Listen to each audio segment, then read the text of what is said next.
ബന്ധു നിയമനത്തിൽ മറുപടി പറയാതെ മന്ത്രി സണ്ണി ജോസഫ്. നമസ്കാരം. ഈ ദിവസത്തെ ഏറ്റവും പ്രധാനപ്പെട്ട വാർത്താവിശേഷങ്ങളുമായി ജനൈകം ടോപ് 10 ന്യൂസിലേക്ക് സ്വാഗതം. ബന്ധു നിയമനത്തിൽ മറുപടി പറയാതെ മന്ത്രി സണ്ണി ജോസഫ്. പേഴ്സണൽ സ്റ്റാഫിൽ സഹോദരി ഭർത്താവിനെ അഡീഷണൽ പേഴ്സണൽ സെക്രട്ടറിയെ നിയമിച്ചതുമായി ബന്ധപ്പെട്ട ചോദ്യങ്ങൾക്ക് മുന്നിലാണ് മന്ത്രിക്ക് ഉത്തരം മുട്ടിയത്. വിഷയം നിയമസഭയിൽ അവതരിപ്പിച്ച പ്രതിപക്ഷ അംഗം വി ജോയി നടപടി അഴിമതിക്ക് വഴിയൊരുക്കുന്നതാണെന്ന് ആരോപിച്ചു. വിഷയത്തിൽ പ്രതിപക്ഷം നൽകിയ അടിയന്തര പ്രമേയ നോട്ടീസിന് സ്പീക്കർ അനുമതി നിഷേധിക്കുകയായിരുന്നു. ഡൽഹിയിൽ ഹോട്ടലിലുണ്ടായ തീപിടുത്തത്തിൽ 21 പേർ മരിച്ചു, 11 പേർക്ക് പൊള്ളലേറ്റു. തീപിടുത്തത്തിന് പിന്നിൽ ഗുരുതരമായ സുരക്ഷാ വീഴ്ചകളും നിയമലംഘനങ്ങളും എന്നാണ് റിപ്പോർട്ട്. ഡൽഹി സർക്കാരിന്റെ ബെഡ് ആൻഡ് ബ്രേക്ക്ഫാസ്റ്റ് പദ്ധതി പ്രകാരം വെറും 6 മുറികൾ മാത്രം പ്രവർത്തിപ്പിക്കാൻ അനുമതിയുള്ള കെട്ടിടത്തിൽ ബേസ്മെന്റ് ഉൾപ്പെടെ 25 മുറികളാണ് പ്രവർത്തിച്ചിരുന്നത്. ബുധനാഴ്ച രാവിലെ 8:50ഓടെ ദക്ഷിണ ഡൽഹിയിലെ തിരക്കേറിയ മാളവ്യ നഗറിലുള്ള ലെമൺ ഗ്രീസ് റെസ്റ്റോറന്റും ഹോട്ടലും പ്രവർത്തിക്കുന്ന കെട്ടിടത്തിലാണ് വൻ തീപിടുത്തമുണ്ടായത്.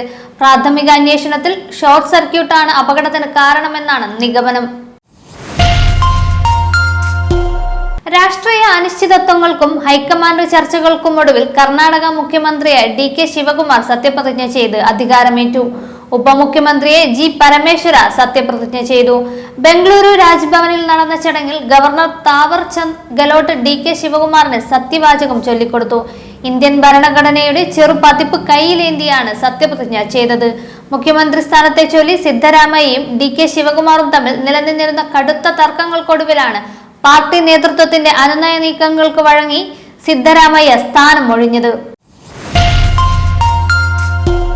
സംസ്ഥാനത്ത് കാലവർഷം നാളെ എത്തും. 8 ജില്ലകളിൽ ഓറഞ്ച് അലർട്ട് പ്രഖ്യാപിച്ചു. തീവ്ര മഴ മുന്നറിയിപ്പാണ് നൽകിയിരിക്കുന്നത്. സംസ്ഥാന വ്യാപകമായി 7 മുതൽ 20 സെന്റിമീറ്റർ മഴയാണ് പ്രതീക്ഷിക്കുന്നത്. തിങ്കൾ വരെ ശക്തമായ മഴയുണ്ടാകും. കടൽ പ്രക്ഷുബ്ധമാകാൻ സാധ്യതയുള്ളതിനാൽ കേരള തീരത്ത് മത്സ്യബന്ധനത്തിന് വിലക്കേർപ്പെടുത്തി. ബംഗാളിൽ മമതാ ബാനർജിക്ക് കനത്ത തിരിച്ചടി. തൃണമൂൽ കോൺഗ്രസിൽ നിന്ന് പുറത്താക്കിയ വിമത നേതാവ് റതംബ്രത ബാനർജിയെ പ്രതിപക്ഷ നേതാവായി അംഗീകരിച്ചു. MLA-മാരുടെ ഭൂരിപക്ഷ പിന്തുണ സ്പീക്കർ അംഗീകരിക്കുകയായിരുന്നു.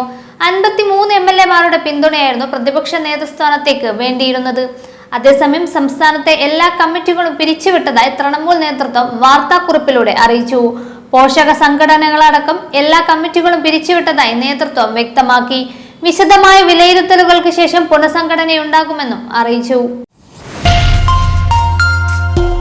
കൃഷിമന്ത്രി T സിദ്ദിഖിനൊപ്പം വാർത്താ സമ്മേളനത്തിനെത്തിയ കൃഷി വകുപ്പ് ഡയറക്ടർ ശ്രീറാം വെങ്കിട്ടരാമനെതിരെ മാധ്യമപ്രവർത്തകരുടെ പ്രതിഷേധം. KM ബഷീറിന്റെ കൊലയാളി വാർത്താ സമ്മേളനത്തിൽ വേണ്ടെന്ന് മാധ്യമപ്രവർത്തകർ നിലപാടെടുക്കുകയായിരുന്നു. ഇതോടെ വാർത്താ സമ്മേളനത്തിൽ നിന്ന് ശ്രീറാം വെങ്കിട്ടരാമൻ ഇറങ്ങിപ്പോയി. കുവൈറ്റ് അന്താരാഷ്ട്ര വിമാനത്താവളത്തിന് നേരെയുണ്ടായ ശക്തമായ ഇറാൻ മിസൈൽ ആക്രമണത്തിൽ ഒരു ഇന്ത്യൻ സ്വദേശി കൊല്ലപ്പെട്ടു. വിമാനത്താവള ജീവനക്കാരും യാത്രക്കാരും സിവിലിയന്മാരും ഉൾപ്പെടെ 63 പേർക്ക് പരിക്കേറ്റതായാണ് ഔദ്യോഗിക വിവരം. ആക്രമണത്തെ തുടർന്ന് വിമാനത്താവളത്തിന്റെ പ്രവർത്തനം പൂർണ്ണമായി തടസ്സപ്പെടുകയും കുവൈറ്റിലേക്കുള്ള വിമാന സർവീസുകൾ അടിയന്തരമായി നിർത്തിവെക്കുകയും ചെയ്തു. സംസ്ഥാനത്ത് തെരുവുനായ ശല്യം രൂക്ഷമായി തുടരുന്നു. പാലക്കാടും ആലപ്പുഴയിലും കൊല്ലത്തും കുട്ടികൾ ഉൾപ്പെടെയുള്ളവർക്ക് നായയുടെ കടിയേറ്റു. കായംകുളത്ത് വിദ്യാർത്ഥികളടക്കം 8 പേർക്കാണ് കടിയേറ്റത്. കൊല്ലം കൊട്ടാരക്കരയിൽ തെരുവുനായ ആക്രമണത്തിൽ 10 പേർക്ക് പരിക്കേറ്റു. കടിയേറ്റവർ താലൂക്ക് ആശുപത്രിയിൽ ചികിത്സ തേടി. പാലക്കാട് ഒറ്റപ്പാലം വാണിയംകുളത്ത് 1.5 വയസ്സുകാരനാണ് തെരുവുനായയുടെ കടിയേറ്റത്. വടകരയിലെ കാഫിർ സ്ക്രീൻഷോട്ട് കേസ് അന്വേഷിക്കാൻ പ്രത്യേക അന്വേഷണ സംഘത്തെ രൂപീകരിച്ചു. കോഴിക്കോട് റൂറൽ SP-യുടെ നേതൃത്വത്തിലുള്ള സംഘമാണ് അന്വേഷിക്കുക. ജില്ലാ ക്രൈംബ്രാഞ്ച് DYSP ആണ് മുഖ്യ അന്വേഷണ ഉദ്യോഗസ്ഥൻ. ലോകകപ്പിന് പന്തുരുളാൻ ദിവസങ്ങൾ മാത്രം ബാക്കി നിൽക്കെ ഇന്ത്യൻ ഫുട്ബോൾ ആരാധകർക്ക് ഇരട്ടി ആവേശം. ചരിത്രത്തിൽ ആദ്യമായി ഏറ്റവും കൂടുതൽ ഇന്ത്യൻ സാന്നിധ്യമുള്ള ലോകകപ്പായി ഇത്തവണത്തേത് മാറും. മലയാളി താരം തഹസീൻ മുഹമ്മദ് ഖത്തർ ദേശീയ ടീമിൽ ഇടം പിടിച്ചതിനു പിന്നാലെ വിവിധ വിദേശ രാജ്യങ്ങൾക്കായി 3 ഇന്ത്യൻ വംശജർ കൂടി ഇത്തവണ ലോകകപ്പ് വേദിയിൽ പന്ത് തട്ടാനിറങ്ങും.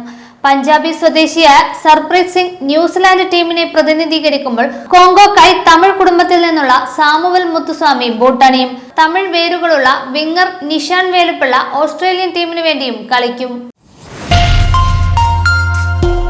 ജനൈകം ടോപ് 10 ന്യൂസിലൂടെ വീണ്ടും കാണാം. കൂടുതൽ വാർത്തകൾക്കും വിശേഷങ്ങൾക്കുമായി ജനൈകം വെബ്സൈറ്റ്, യൂട്യൂബ് ചാനലുകൾ സന്ദർശിക്കുക.